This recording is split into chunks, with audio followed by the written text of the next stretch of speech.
Chers étudiants, bonsoir.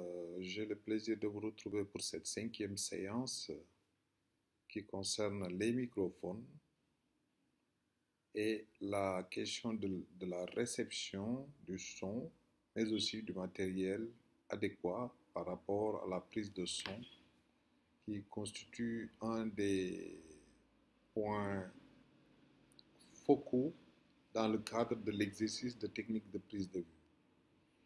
Naturellement, cette question est importante parce que l'usage de la caméra aussi nécessite fondamentalement un certain apprentissage des principes qui fondent la prise de son et la prise de son de qualité naturellement. Alors, dans cette perspective, nous appréhendons en premier lieu ce qu'on appelle le microcapteur qui est orienté vers la source à enregistrer.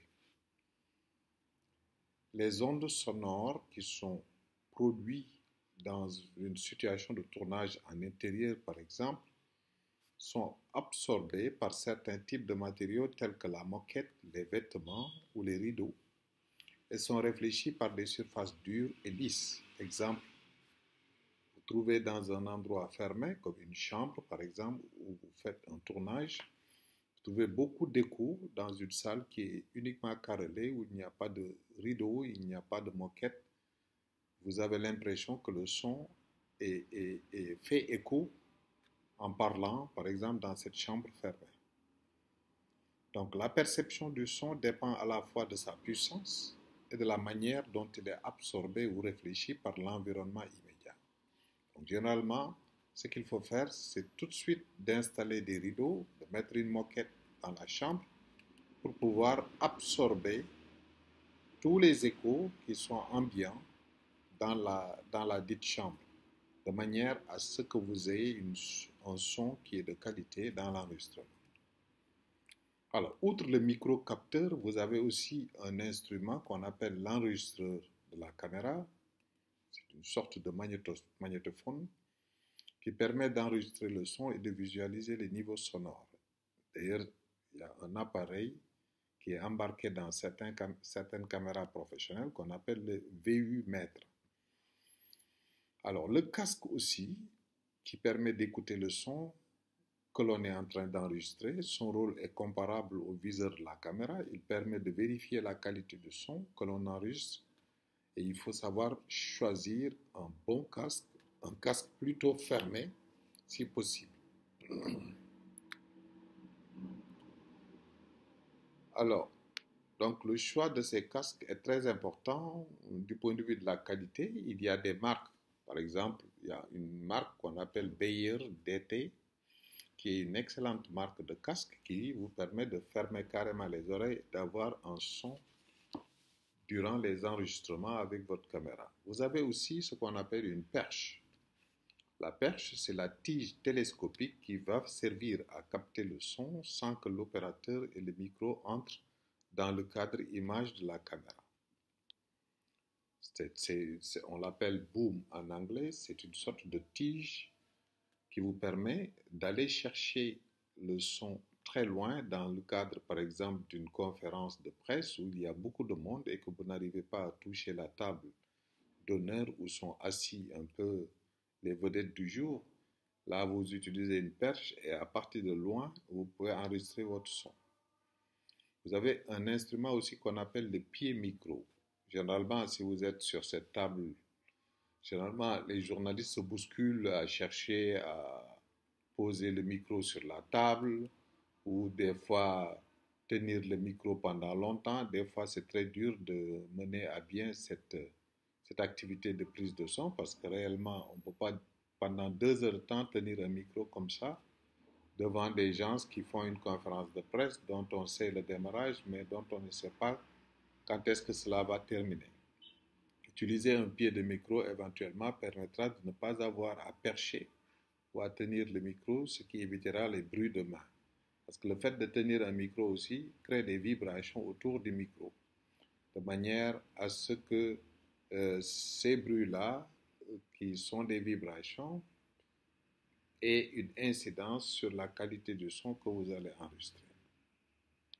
Vous avez ce qu'on appelle une suspension de micro, qui est aussi un dispositif qui permet de fixer le micro à partir d'une sorte de bras ou de support. Et le fait de fixer le micro sur ce support-là vous permet d'absorber un ensemble de vibrations qui viennent des bruits de la bouche ou des bruits du pied quand vous jouez une guitare, par exemple. Une bonnette pour éviter les bruits de souffle dus au vent ou au déplacement effectué par le preneur de son. La bonnette, c'est cette petite éponge qui est fixée sur un micro et qui permet d'éviter tout ce qui est vent quand vous tournez en extérieur. Alors, il y a des marques très intéressantes ici, ce qu'on appelle la marque Ricotte ou la Mini Windjammer. C'est aussi une marque très intéressante pour les bonnettes. Vous avez aussi la Mixette, qui est une sorte d'enregistreur que le preneur de son a, en bandoulière généralement, avec un dispositif qui lui permet d'avoir une qualité de son dans l'enregistrement. Et relié à la caméra et au micro, ça permet de surveiller et de régler l'intensité du son capté grâce aux modulations sonores visibles sur les vumètres. Elle sert aussi d'alimentation pour certains micros. Donc, c'est à partir de cette mixette, vous pouvez avoir plusieurs prises de son, comme dans le cadre d'un événement ou dans le cadre d'une réalisation de spectacles vivants. Alors, les câbles son, c'est très intéressant aussi. Des fois, le preneur de son doit utiliser des câbles. Ou si vous êtes aussi caméraman et en même temps preneur de son dans un tournage, vous pouvez utiliser vous pouvez utiliser le câble XLR qui est avec un jack que l'on fixe sur la caméra. Ce câble peut aller jusqu'à 12 mètres selon les besoins, en studio ou en extérieur, ce qui vous permet très loin avec votre caméra de filmer un événement tout en prenant le son grâce à ce câble de 8 à 12 mètres qui vous permet d'avoir une prise de son à distance. Vous avez aussi les entrées et sorties audio sur votre caméra qui sont différentes selon que le matériel est amateur ou professionnel, micro, caméscope, etc., etc. Le plus souvent, XLR, c'est des câbles XLR pour le matériel professionnel, des mini jack, etc., etc., ou des fiches RCA selon les caméscopes, parce qu'il y a des caméscopes numériques qui marchent avec des fiches plutôt RCA. Ce sont les fiches rouge, blanc, vert comme ça, qui permettent aussi d'avoir des entrées sur votre caméra pour prendre des données audio. Alors, pour parler maintenant des micros, de la typologie des micros, nous avons une gamme infinie de micros, mais qui se regroupent en deux grandes familles. Vous avez le micro dynamique, qui ressemble à un cornet de glace et fonctionne sans alimentation grâce à la pression exercée sur les ondes sonores sur le micro. Il est robuste et économique. Il est conçu pour être tenu en main ou fixé sur un pied. Il est 6 heures. Très proche de la source sonore, il affectionne les voix et les instruments de scène. Il est dynamique mais peu sensible. Il convient pour une interview rapprochée comme celle du journaliste présentateur. Disons que c'est le micro le plus traditionnel qui est utilisé généralement pour faire des interviews de temps en temps, mais qui n'a pas la qualité exceptionnelle qu'ont les autres micros, comme le micro électrostatique.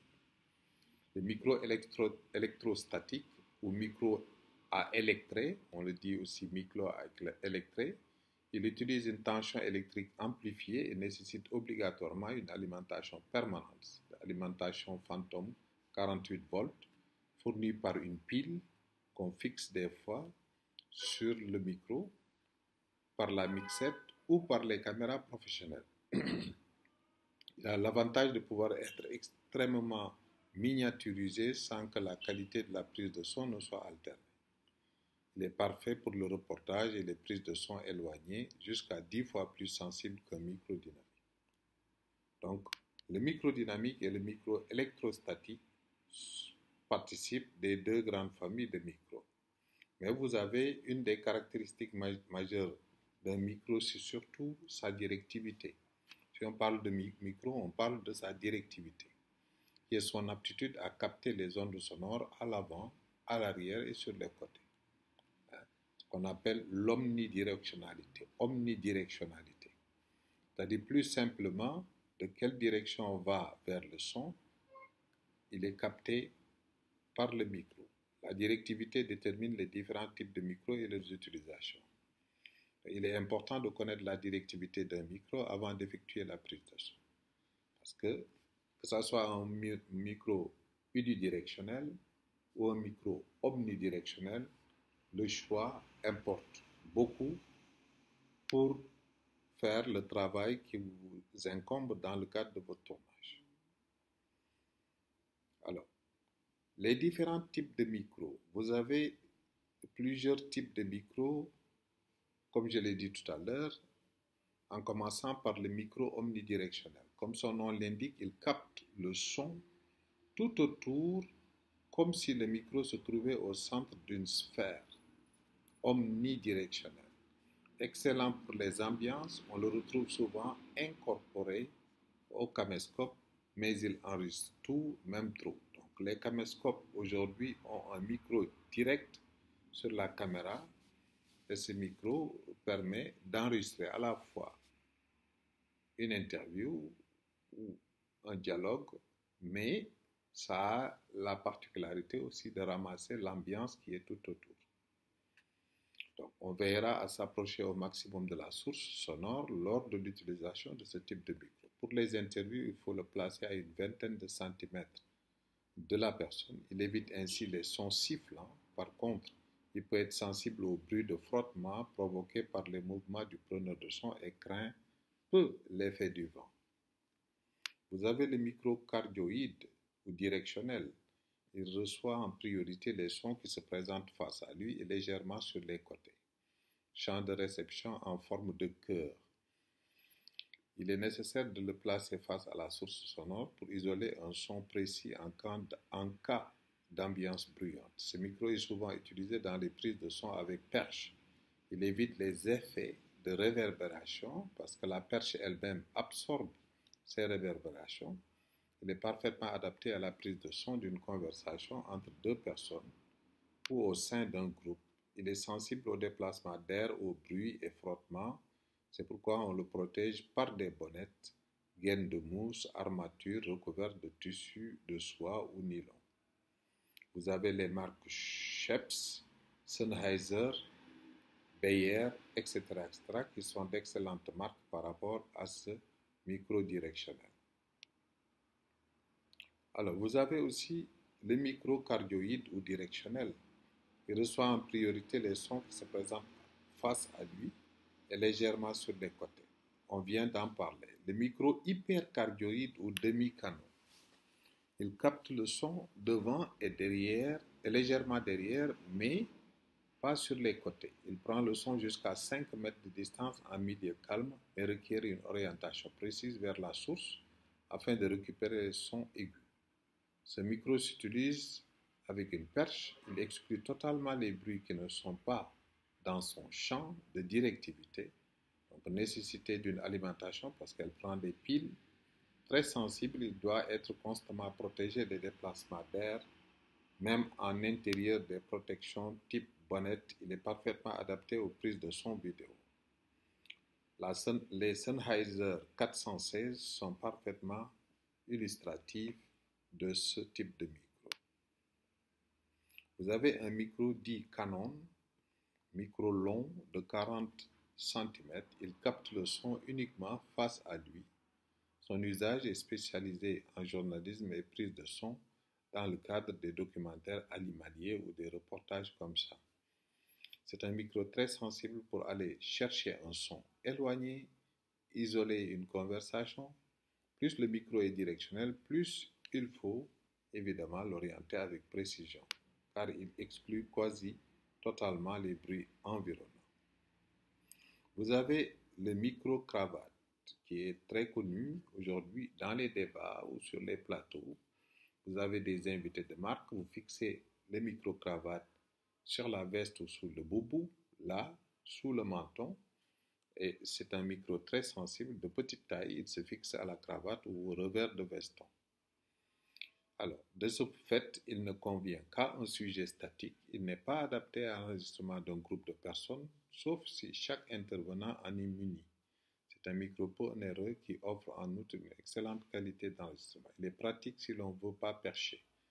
Voix très présente, généralement la Sony ECM 77 ou les micros AT 803B et ATM 15A sont des micros cravates de très bonne qualité.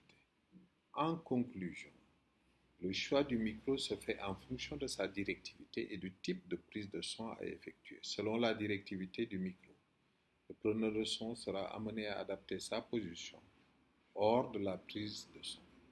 La directivité du micro guide le positionnement du preneur lors de la prise de son. Sur ce, donc, je vous donne rendez-vous jeudi pour en parler de vive voix. Je vous souhaite une excellente journée. Merci.